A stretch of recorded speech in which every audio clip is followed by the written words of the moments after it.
आप देख रहे हैं इंडिया टाउन न्यूज, भारत की बात। नमस्कार, स्वागत है आपका हमारे खास बुलेटिन खबरें राजनांदगांव में और मैं हूं आपके साथ निशा। चलिए खबरों की शुरुआत करते हैं, पर उससे पहले एक नजर आज की हेडलाइंस पर। रानीसागर में मॉक ड्रिल, आपदा से निपटने का अभ्यास, एनडीएमए के मार्गदर्शन में मॉक ड्रिल।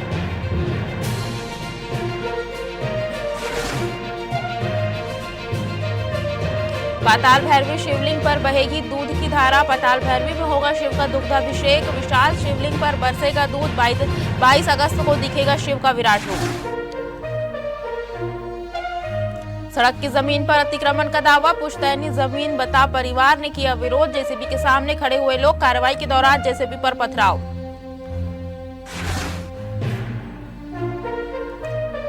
बाजार में राखियों की बढ़ी रौनक, कार्टून राखियां बच्चों की पसंद, युवाओं को भा रही स्टाइलिश राखियां, पारंपरिक राखियों की मांग।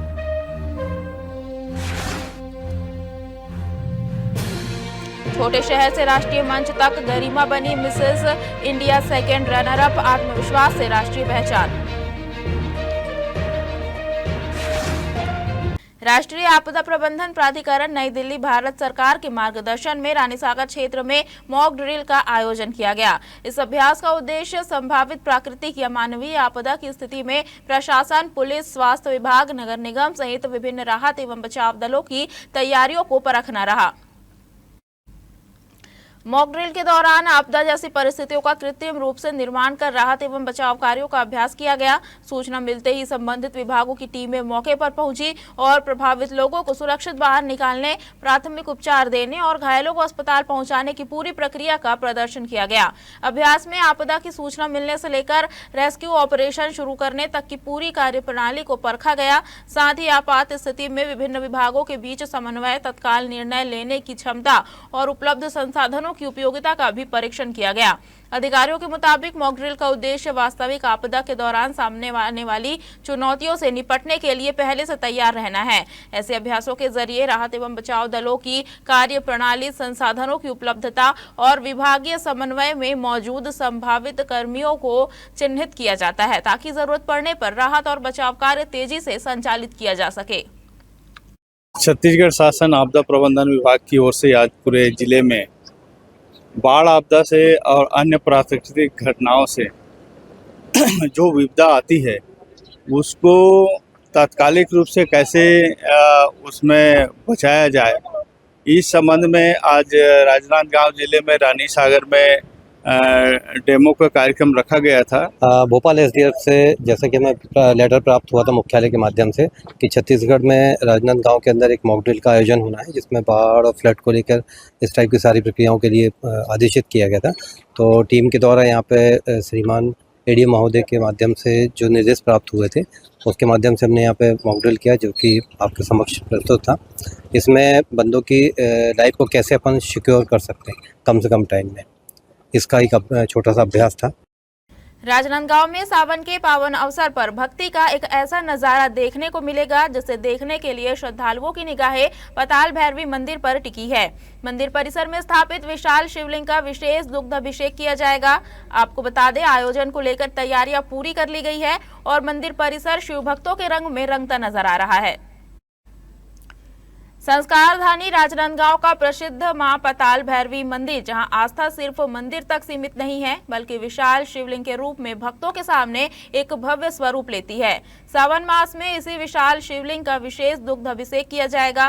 विधि विधान और मंत्रोच्चार के बीच भगवान भोलेनाथ का अभिषेक होगा, जिसे लेकर शिव भक्तों में खासा उत्साह है। मंदिर की खासियत यह है कि इसका निर्माण 3 स्तरों में किया गया है। ऊपरी स्तर पर भगवान शिव के साथ 12 ज्योतिर्लिंग की प्रतिमाएं श्रद्धालुओं के आकर्षण का केंद्र है। आपको बता दें, इससे पहले भी यहां विशाल शिवलिंग का महाभिषेक किया जा चुका है। उस दौरान एमएलटी क्रेन की मदद से विशाल पात्रों को शिवलिंग तक पहुंचाया गया था और दूध एवं जल से अभिषेक किया गया था। इस बार भी आयोजन को लेकर मंदिर परिसर में तमाम व्यवस्थाओं को अंतिम रूप दिया जा चुका है। श्रद्धालुओं की संभावित भीड़ को देखते हुए सुरक्षा व्यवस्था और सुचारू दर्शन पर विशेष फोकस किया जा रहा है। विशाल शिवलिंग, दूध की धारा और चारों ओर गूंजते भोलेनाथ के जयकारे। सावन के इस विशेष आयोजन में पाताल भैरवी मंदिर का नजारा पूरी तरह शिवमय होने वाला है।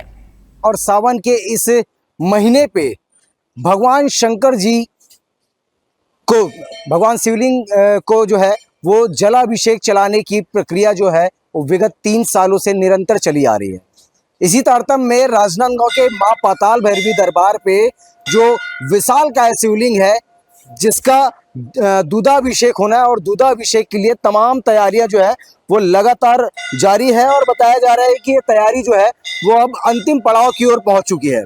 अभी हमारे साथ में आयोजक समिति के तथागत पांडे जी मौजूद हैं और उनकी तमाम ये टीम भी मौजूद है जो लगातार रात दिन मेहनत करके जाग रहे हैं और जाग करके इस जो दूधाभिषेक होने वाला है आगामी 22 तारीख को उसके लिए तैयारी लगभग पूरी कर ली गई है और लगातार की भी जा रही है। तथागत भैया किस तरीके से यहाँ एक माहौल उमड़ पाता है? भक्तों की भीड़ भी काफ़ी ज़्यादा आती है, लगातार 3 वर्षों से देखा जा रहा है और भक्त जो है वो खास तौर पर इस आयोजन को देखने के लिए लाखों की संख्या में भीड़ यहाँ पर आती है। सबसे पहले इंडिया टाउन न्यूज़ के माध्यम से मैं संस्कार धानी राजनांदगांव को प्रणाम करता हूँ और सावन माह की बधाई देता हूँ। ये कार्यक्रम जब ये सोचा गया था, जब इसकी कल्पना की गई थी और जब उसका परिणाम कार्यक्रम जब हुआ तो उसका परिणाम हुआ वो कल्पना से परे था, क्योंकि एक बहुत बड़ा चुनौती था कि इतना बड़ा कलश बनाना, लोटा बनाना, उसको इतने ऊपर हाइट में लेके जाना, फिर वहाँ तक पानी और दूध को पहुँचाना। बहुत सारे लोग लगे इसमें, कोई एक दो लोगों का काम नहीं था, ये काफ़ी सारे लोग लगे। विभाग हमारे साथ काम किया, PHE नगर निगम हमारे साथ काम किया उस समय। फिर एक बार जब रोड मैप तैयार हुआ फिर समझ में आया कि भाई इतना HP का पंप लगना ही लगना है हर साल, इतना दूध लगना ही लगना है, इतना पानी लगना ही लगना है। इस आयोजन को लेकर के क्या कहेंगे? कितने तारीख को है और कितने बजे से कार्यक्रम की शुरुआत हो जानी है? 22 तारीख है, 22 अगस्त, और आप मान के चलिए कि 7:30-8 बजे से चालू हो जाएगा कार्यक्रम। 22 अगस्त तकरीबन शाम के 7:30-8 बजे से ये भव्य आयोजन जो है वो शुरू हो जाएगा। और आपको बता दें कि ये पहला वर्ष नहीं, ये तीसरा वर्ष है और तीसरा वर्ष लगातार हर वर्ष की भांति यहाँ पर कुछ न कुछ अलौकिक और अद्भुत चीज़ यहाँ पर देखने को मिलती है। जिस तरीके से पिछले वर्ष पर एक बिजली की कड़क ने महसूस कराया कि भगवान शिव जी जो है स्वयं यहाँ पर प्रकट हुए और वो भक्तों को दर्शन दिए इस दूधाभिषेक के माध्यम से। और ये कार्यक्रम को देखने के लिए केवल राजनांदगांव ही नहीं बल्कि छत्तीसगढ़ प्रदेश के तमाम जिलों से लोग यहाँ पर आते हैं और भगवान के इस भव्य और अलौकिक दृश्य का दर्शन करते हैं। राजनांदगांव के ममता नगर खंडेलवाल कॉलोनी में जमीन के एक टुकड़े ने ऐसा विवाद खड़ा कर दिया कि मामला नगर निगम की कार्रवाई से निकलकर JCB पर पथराव तक पहुंच गया। निगम इसे सड़क की जमीन पर किया गया अतिक्रमण बता रहा है, जबकि जमीन मालिक का दावा है कि यह उनकी पुश्तैनी जमीन है और इसे कभी सड़क के लिए नहीं छोड़ा गया। आपको बता दें, विवादित जमीन पर बने गेट को हटाने के लिए नगर निगम की टीम पुलिस बल और स्थानीय जनप्रतिनिधियों के साथ मौके पर पहुंची थी। निगम की ओर से पहले ही जमीन मालिक को नोटिस देकर गेट हटाने की समझाइश दी गई थी, लेकिन कार्रवाई शुरू होते ही परिवार के सदस्यों ने इसका विरोध शुरू कर दिया। मौके पर स्थिति उस समय और तनावपूर्ण हो गई जब कुछ लोग JCB के सामने खड़े होकर कार्रवाई रोकने की कोशिश करने लगे। देखते ही देखते विरोध ने उग्र रूप ले लिया और JCB पर पथराव किए जाने की बात सामने आई। सबसे बड़ा सवाल अब यह है कि आखिर विवादित जमीन है किसकी। नगर निगम का कहना है कि जिस हिस्से पर गेट बनाया गया है वह सड़क की जमीन है। दूसरी तरफ जमीन मालिक का कहना है कि यह उनकी पुश्तैनी जमीन है। मोहल्ले वासियों की कहानी भी इस विवाद को नया मोड़ देती है। स्थानीय लोगों का कहना है कि कॉलोनी में प्लॉटिंग के दौरान उन्हें बताया गया था कि यह हिस्सा सड़क के लिए छोड़ा गया है। हालांकि निगम अधिकारियों के मुताबिक फिलहाल उनके पास इस दावे को साबित करने वाला कोई स्पष्ट लिखित दस्तावेज सामने नहीं आया है। यानी मामला सिर्फ गेट हटाने का नहीं बल्कि जमीन के रिकॉर्ड और उसके वास्तविक इस्तेमाल का बन गया है। कार्रवाई के दौरान मौके पर स्थानीय पार्षद और निगम के नेता प्रतिपक्ष भी मौजूद रहे। पुलिस की मौजूदगी में स्थिति को नियंत्रित किया गया। तो उसका कारण है कि हमको बिना नोटिस के आए थे, इसलिए हम लोग डंडा मारते नहीं। अब ये निजी जमीन को तोड़ दिया? हाँ, मेरा निजी जमीन है वो तोड़ दिया, जबकि मैं इधर को प्लाटिंग नहीं किया हूँ, है ना। प्लाटिंग किया होता तो इधर में रास्ता देता, है ना। प्लाटिंग पीछे साइड हुआ है, उधर रास्ता दिए हैं और इसको हम लोग अपना व्यक्तिगत के लिए जमीन हम लोग रखे हैं। ये हमारी निजी भूमि है। इस जमीन का हमारे पास लगभग 140 साल 150 साल पुराना हमारे पास रिकॉर्ड है। दादा परदादा के समय से है। और ये हमारी जमीन को हम लोग बाउंड्री वॉल करके रखे थे अपने पर्सनल यूज के लिए, जो कि बिना नोटिस दिए। अगर 1 घंटा पहले, ऐसे कहा जाता है कि 3 बार नोटिस दिया जाता है, जिस चीज का निगम जवाब दे पूछे हमसे, उस चीज का हम लोग लिखित में उत्तर उनको दे दिए थे। लेकिन ये क्या तरीका हुआ कि बिना नोटिस का, बिना कोई कागज दिए निजी प्रॉपर्टी पर नगर निगम गाड़ी चलाना। ये हमारे पास कोई भी नोटिस नहीं आया। यहाँ पर बिना नोटिस के अतिक्रमण 2 बार हो गया हमारे पास आ रहा है, और उनको 150 साल का रिकॉर्ड भी भेजा गया है। तो भाई आपको ऐसा कुछ लग रहा है तो हमारे पास आइए, फिर से एक बार नोटिस भेजिए, आने से पहले हमारे पास नोटिस भेजिए ना। बड़े शहरों की चकाचौंध से दूर राजनांदगांव की एक युवती ने राष्ट्रीय मंच पर अपनी ऐसी पहचान बनाई कि अब उनकी सफलता की चर्चा पूरे शहर में हो रही है। गरिमा भंसाली ने गृहलक्ष्मी मिसेस इंडिया 2026 में सेकंड रनर अप का खिताब हासिल कर राजनांदगांव का नाम देश के प्रतिष्ठित मंच तक पहुंचाया है। दरअसल यह सिर्फ एक सौंदर्य प्रतियोगिता का खिताब नहीं, बल्कि आत्मविश्वास, व्यक्तित्व और लगातार खुद को बेहतर बनाने की कहानी है। देश भर से पहुंची प्रतिभागियों के बीच गरिमा ने अपनी प्रतिभा और आत्मविश्वास के दम पर निर्णायकों का ध्यान खींचा और शीर्ष स्थानों में जगह बनाई। गरिमा के लिए प्रतियोगिता केवल ग्लैमर तक सीमित नहीं थी। अलग अलग चरणों में प्रतिभागियों के व्यक्तित्व, आत्मविश्वास, प्रतिभा और सोच को परखा गया। गरिमा ने हर पड़ाव पर खुद को साबित किया और अंततः सेकंड रनर अप का ताज अपने नाम किया। अपनी सफलता को लेकर गरिमा का कहना है कि इस मुकाम तक पहुंचने के पीछे निरंतर मेहनत, सकारात्मक सोच और खुद पर विश्वास सबसे बड़ी ताकत रहे। उनके मुताबिक जब इंसान अपने सपनों को लेकर ईमानदार रहता है तो छोटे शहर की सीमाएं भी उसके रास्ते में दीवार नहीं बन सकती। गरिमा की उपलब्धि को शहर में सिर्फ व्यक्तिगत सफलता के तौर पर नहीं देखा जा रहा। परिवार, मित्रों और शुभचिंतकों ने उन्हें बधाई देते हुए कहा कि राष्ट्रीय स्तर की प्रतियोगिता में राजनांदगांव की महिला का शीर्ष 3 में स्थान बनना पूरे जिले के लिए गौरव की बात है। उनकी कहानी खास इसलिए भी है क्योंकि यह संदेश देती है कि सपनों की कोई उम्र या शहर की सीमा नहीं होती। आत्मविश्वास हो तो छोटे शहर से निकली प्रतिभा भी राष्ट्रीय मंच पर अपनी अलग पहचान बना सकती है। जब ऑडिशन दिया था मैंने, तब लगा था अभी तो साल भर टाइम है, बहुत टाइम है। बट जैसे जैसे दिन पास आते गए मेरी तैयारियां स्टार्ट होती गई। हमको ऑनलाइन ट्रेनिंग्स दी जाती थी कि हम अपने आप को आने के पहले ग्रूम कर सके, हमारा कॉन्फिडेंस बिल्ड हो सके। बिकॉज ऑल ओवर इंडिया से औरतें आती हैं, हजारों महिलाएं इसमें पार्ट ऑडिशन देती हैं और कुछ ही महिलाओं का सिलेक्शन होता है। जैसे मेरे सीजन में ये 5th सीजन था और इसमें सिर्फ 5 महिलाओं ने मतलब सिर्फ 35 महिलाओं ने पार्ट लिया। रक्षाबंधन अभी कुछ दिन दूर है, लेकिन शहर के बाजारों ने भाई बहन के इस खास रिश्ते की कहानी पहले ही बयां करनी शुरू कर दी है। दुकानों पर सजी रंग बिरंगी राखियां सिर्फ धागे नहीं बल्कि बदलते ट्रेंड और रिश्तों की बदलती पसंद की झलक भी दिखा रही है। बच्चों की पसंद में कार्टून कैरेक्टर है, युवाओं के लिए स्टाइलिश और मिनिमल डिजाइन है, तो पारंपरिक पसंद रखने वालों के लिए मोती और कलात्मक राखियां भी बाजार में मौजूद है।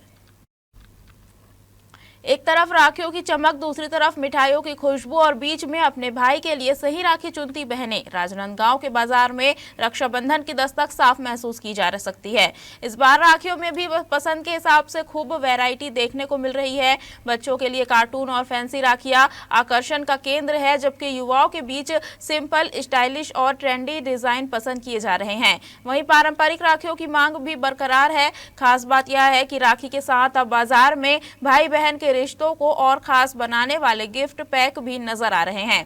मिठाई, गिफ्ट और राखी यानी एक ही बाजार में त्योहार की पूरी तैयारी। जानकारी के मुताबिक इस बार रक्षाबंधन की पूर्णिमा तिथि 27 अगस्त की सुबह करीब 9:08 से शुरू होकर 28 अगस्त की सुबह करीब 9:48 तक रहेगी। 28 अगस्त को सुबह 5:57 से 9:48 तक राखी बांधने का शुभ मुहूर्त बताया जा रहा है। हर साल की तुलना में इस साल में बोलोगे तो राखी का व्यापार अगर बहुत अच्छा है। राखी अच्छी, एक से एक फैंसी राखियाँ आ चुकी है और क्या है कि जमाने के हिसाब से, सिस्टम के हिसाब से जो राखी जो वो कंपनी जो बना कर दे रही है, बहुत सिलेक्टेड राखियाँ मिल रही है और फैंसी राखियाँ मिल रही है। वक्त हो चुका है छोटे से ब्रेक का। बने रहिए इंडिया टाउन न्यूज के साथ। क्या आप बाल झड़ने से परेशान हैं? अब अपनाइए प्रकृति की शक्ति, पाइए घने चमकदार बाल और खूबसूरत दमकती त्वचा। प्रकृति का वरदान Rukhsana shine herbal beauty combo kit, प्राकृतिक जड़ी बूटियों से तैयार। अब पाइए खूबसूरत चमकते बाल और त्वचा। हर्बल गुणों से भरपूर ये कॉम्बो आपके बालों और त्वचा की देखभाल में मदद करता है। अब उपलब्ध Amazon, फ्लिपकार्ट और नीचे दिए गए लिंक पर अभी ऑर्डर करें और हर्बल केयर का अनुभव लें। केसीजी जिले में पुलिसिंग की रफ्तार बढ़ाने के लिए राजनांदगांव रेंज आईजी अजय कुमार यादव ने अधिकारियों को साफ संदेश दिया है। लंबित मामलों को अब टालने की गुंजाइश नहीं होगी। जिले के भ्रमण के दौरान उन्होंने पुलिसिंग और कानून व्यवस्था की समीक्षा करते हुए लंबित अपराध, मर्ग और अन्य प्रकरणों के तत्काल निराकरण को प्राथमिकता देने के निर्देश दिए हैं। आईजी ने विवेचना में गुणवत्ता से समझौता नहीं करने और साक्ष्यों को वैज्ञानिक तरीके से जुटाने पर जोर दिया। आरोपियों के खिलाफ प्रभावी वैधानिक कार्रवाई के साथ न्यायालयीन मामलों में बेहतर समन्वय के निर्देश भी अधिकारियों को दिए गए। सिर्फ कागजी समीक्षा तक सीमित नहीं रहे आईजी ने थाना स्तर की पुलिसिंग को भी कसने की बात कही। भ्रमण के दौरान आईजी ने घाघरा कैंप पहुंचकर सुरक्षा व्यवस्था का जायजा लिया। उन्होंने कैंप में उपलब्ध संसाधनों और जवानों की व्यवस्थाओं की जानकारी ली और सुरक्षा को लेकर आवश्यक दिशा निर्देश दिए। इस मौके पर आईजी ने पुलिसकर्मियों की टीम भावना के साथ काम करने और जनता के बीच पुलिस की भरोसेमंद छवि को और मजबूत करने का आह्वान किया। वहीं पुलिस अधीक्षक कार्यालय परिसर में उन्होंने वृक्षारोपण भी किया। खरीफ सीजन में किसानों को मानक खाद, कीटनाशक और जैव उर्वरक उपलब्ध कराने कृषि विभाग ने जिले में निगरानी बढ़ा दी है। इसी क्रम में गंडई के बाजार चौक स्थित हरिओम कृषि केंद्र के धमधा रोड पर संचालित अवैध गोदाम पर कार्रवाई करते हुए उसे सील कर दिया गया। जांच के दौरान संदिग्ध कीटनाशक और उर्वरक भी जब्त किए गए, जिन्हें संचालक नीरज अग्रवाल की सुपुर्दगी में रखा गया है। कृषि विभाग की टीम ने राघवेंद्र कृषि केंद्र की भी जांच की, जहां उर्वरक नियंत्रण आदेश के प्रावधानों का उल्लंघन सामने आने पर संचालक को कारण बताओ नोटिस जारी किया गया। इधर खैरागढ़ विकासखंड के रेंगा कठेरा स्थित दक्ष एग्रोटेक में बिना स्रोत प्रमाण पत्र के रखे गए 250 लीटर जैव उत्प्रेरक को जब्त किया गया। मामले को आगे की कार्रवाई के लिए कलेक्टर न्यायालय में प्रस्तुत किया गया है। इस संबंध में कृषि विभाग ने स्पष्ट किया है कि किसानों को अमानक या नियम विरुद्ध कृषि सामग्री बेचे जाने वालों पर कार्रवाई आगे भी जारी रहेगी।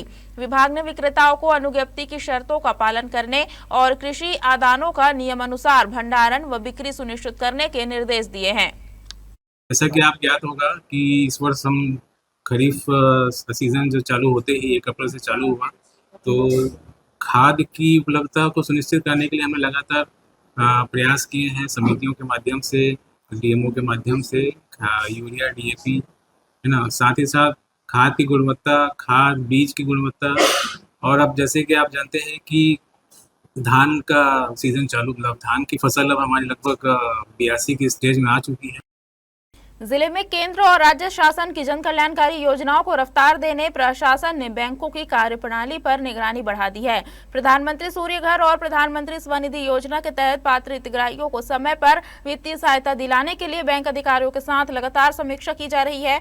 जून से चल रही बैठकों में अब लक्ष्य के साथ साथ लंबित प्रकरणों के निराकरण और स्वीकृत मामलों में राशि वितरण पर भी विशेष जोर दिया जा रहा है। हालांकि प्रशासन की चिंता उन प्रकरणों को लेकर है जिनमें पात्र हितग्राहियों को योजना का लाभ मिलने में बैंकिंग प्रक्रिया के कारण देरी हो रही है। इसे देखते हुए बैंकवार प्रगति की जानकारी ली जा रही है और लंबित मामलों को जल्द निपटाने के निर्देश दिए जा रहे हैं। इससे राष्ट्रीयकृत बैंकों के अधिकारियों पर निर्धारित वित्तीय लक्ष्यों को समय पर पूरा करने का दबाव बढ़ गया है। दरअसल प्रधानमंत्री सूर्य घर योजना के जरिए घरों में सौर ऊर्जा संयंत्र स्थापित करने के लिए लोगों को प्रोत्साहित किया जा रहा है। वहीं प्रधानमंत्री स्वनिधि योजना छोटे व्यापारियों और स्ट्रीट वेंडरों को ऋण सुविधा देकर उन्हें आर्थिक रूप से आत्मनिर्भर बनाने की दिशा में काम कर रही है। दोनों योजनाओं में बैंकिंग प्रक्रिया की गति महत्वपूर्ण है। प्रशासनिक समीक्षा में अब केवल यह नहीं देखा जा रहा कि बैंक कितना लक्ष्य हासिल किया है, बल्कि यह भी जांचा जा रहा है कि कितने आवेदन लंबित है और स्वीकृत प्रकरणों में कितने हितग्राहियों को वास्तविक रूप से राशि मिल चुकी है। आने वाले दिनों में योजनाओं की बैंकवार समीक्षा और तेज होने की संभावना है। ऐसे में बैंकों के सामने चुनौती सिर्फ सरकारी लक्ष्य पूरा करने की नहीं, बल्कि पात्र हितग्राहियों की लंबित फाइलों को जल्द से जल्द लाभ में बदलने की है। राजनांदगांव में रोजगार की तलाश कर रहे लोगों को दोना पत्तल कारोबार का सपना दिखाने वाली एक संस्था अब खुद सवालों के घेरे में है। दावा था कि मशीन लीजिए, उत्पादन कीजिए और नियमित आमदनी कमाइए, लेकिन मशीन मिलने के बाद जब कमाई की बारी आई तो कथित तौर पर उत्पादन ही उम्मीद के मुताबिक नहीं हुआ। नतीजा यह रहा कि जिन लोगों को रोजगार की उम्मीद में अपनी जमा पूंजी लगाई थी, वे अब संस्था के सामने खड़े होकर अपने पैसे और मशीन के दावों का हिसाब मांग रहे हैं। तस्वीरें राजनांदगांव की है, जहां एक संस्था के सामने बड़ी संख्या में लोग जुटे और दोना पत्तल निर्माण के लिए दी गई मशीनों को लेकर विरोध दर्ज कराया। लोगों का आरोप है कि संस्था की ओर से मशीन की क्षमता, उत्पादन और उससे होने वाले आमदनी को लेकर बड़े बड़े दावे किए गए थे। इन्हीं दावों पर भरोसा कर लोगों ने राशि जमा की और मशीनें ली, लेकिन आरोप है कि मशीनें चलाने के बाद तस्वीर बदल गई। उत्पादन उतना नहीं हुआ जितना लोगों को बताया गया था। ऐसे में मशीन खरीदने में लगाई गई रकम और कारोबार से होने वाली कमाई दोनों को लेकर लोगों के सामने परेशानी खड़ी हो गई। अब सवाल सिर्फ मशीन के काम करने का नहीं है, सवाल उन दावों का भी है जिनके भरोसे लोगों ने अपनी मेहनत की कमाई लगाई। विरोध कर रहे लोगों ने संस्था से जवाब मांगा है और पूरे मामले की निष्पक्ष जांच की मांग की है। उनका कहना है कि अगर मशीन की क्षमता और कमाई को लेकर गलत जानकारी देकर उनसे राशि ली गई है तो यह गंभीर मामला है। मैं भी एपीएस इंटरप्राइजेस से मीडिया के माध्यम से देखा था, जो कि महीने में 25 से 30 हजार रुपया मिली है, ऐसे टाइप से करके मीडिया के माध्यम से चले रही से। मीडिया के माध्यम से या सोशल मीडिया के माध्यम से। तो हम भी सोचें कि चलो हमारे घर में भी आए हो सकते, जो बेरोजगार बैठे होकर लिए ठीक हो सकते, ऐसे करके यहाँ से भी मशीन खरीदें। जब मशीन खरीदे के बाद हम लोग पता चलते कि ये पूरा ठगे के काम करत है एपीएस इंटरप्राइजेस। तो मैं फर्स्ट तो 1 महीना ढंग से नहीं चली से, वो में हीटर के बटन खराब हो गए, फिर मेन स्विच ऑन ऑफ करे के बटन खराब हुई से, ओला आई से तो ओकर भी पैसा मांगते कि जब भी आते पेट्रोल चार्ज करके प्लस पेट्रोल चार्ज देबे, बटन कुछ खराब होते ओकर अलग पैसा देबे। फिर अगर नॉर्मली बटन कहीं से आप पता करूँ तो 60 रुपये 70 रुपये आ जाए, ओ मतलब बोलबे तो 150। फिर अगर पूछ भी इतना महंगा कैसे, तो बोलते रायपुर से हम बटन ला रहे हैं तो उसका चार्ज तो लगेगा ही। जीएसटी पे नहीं करते हैं। जब इतना बड़ा बिजनेस है इन लोग का तो इन लोग को जीएसटी पे करना चाहिए, तो इन लोग बिना जीएसटी के बिल दिए हम लोग को। अगर आप मतलब जीएसटी लगेगा तो आपको मतलब मशीन महंगा पड़ेगा, ऐसा टाइप का मेरे एक जवाब दिए। मैं क्या लोन निकालने वाला था तो मैं बोला कि मतलब कुल मिला के सरकार के साथ में भी धोखाधड़ी। हाँ, जीएसटी सब पे नहीं हो रहा है। भैया मेरा तो 1,70,000 का मशीन था। मैंने जब पहली बार माल बनाया, बेचने आया तो बोले माल अच्छे से बना नहीं है, ऐसे करके मेरे को वापस भेज दिए। उसके बाद मैंने मटेरियल भी खुद ही देते हैं। रॉ मटेरियल भी खुद देते हैं, पर बनने के बाद लिए नहीं इन्होंने सामान। बोले ये हुआ, मैं बोला चलो ठीक है। मैंने जब बाहर उस सामान को बेचा तो मैं पूरा लॉस में गया। राजनांदगांव के महारानी स्कूल के पास अचानक पेड़ गिरने से नगर निगम द्वारा कराए गए सौंदर्यीकरण को बड़ा नुकसान पहुंचा है। पेड़ की चपेट में वहां स्थापित मूर्तियां आ गई, जिससे मूर्तियां बुरी तरह क्षतिग्रस्त हो गई। हादसे के बाद मौके की तस्वीरें निगम के विकास और रखरखाव की व्यवस्था पर सवाल खड़े कर रही है। स्थानीय लोगों के मुताबिक जिस स्थान को नगर निगम ने आकर्षक बनाने के लिए सजाया संवारा और मूर्तियां स्थापित की थी, वही अब क्षतिग्रस्त मूर्तियां और गिरे पेड़ व्यवस्था की कहानी बयां कर रहे हैं। निगम को हुए नुकसान के साथ सार्वजनिक संपत्ति की सुरक्षा को लेकर भी चिंता बढ़ गई है। इसके अलावा महारानी स्कूल के आसपास कथित अतिक्रमण और कब्जे के कारण आम लोगों को भी परेशानी का सामना करना पड़ रहा है। लोगों का कहना है कि सार्वजनिक स्थानों पर बढ़ते कब्जे से आवाजाही और व्यवस्था प्रभावित हो रही है।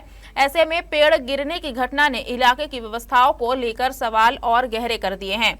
अब मांग उठ रही है कि नगर निगम केवल क्षतिग्रस्त मूर्तियों की मरम्मत तक सीमित न रहे, बल्कि पूरे क्षेत्र का निरीक्षण करे, खतरनाक पेड़ों की पहचान, सार्वजनिक संपत्ति की सुरक्षा और अतिक्रमण के खिलाफ कार्रवाई, तीनों मोर्चों पर ठोस कदम उठाने की जरूरत है। देखिए, ये अभी नया नगर निगम राजनांदगांव में जहाँ देखो वहाँ अतिक्रम हो रहा है। निश्चित तौर पर यदि मूर्ति के पास पेड़ गिरा हुआ है तो तत्काल उसको हटा देना चाहिए, और वो मूर्ति के आसपास जितने भी अतिक्रम है उनको भी तत्काल हटाना चाहिए, क्योंकि ये अतिक्रम करने से ही पूरा शहर का स्थिति खराब होती जा रही है। हमारे खास बुलेटिन खबरें राजनांदगांव में फिलहाल इतना ही। अब मुझे दीजिए इजाजत और आप देखते रहिए इंडिया टाउन न्यूज, भारत की बात। नमस्कार। आप देख रहे हैं इंडिया टाउन न्यूज, भारत की बात।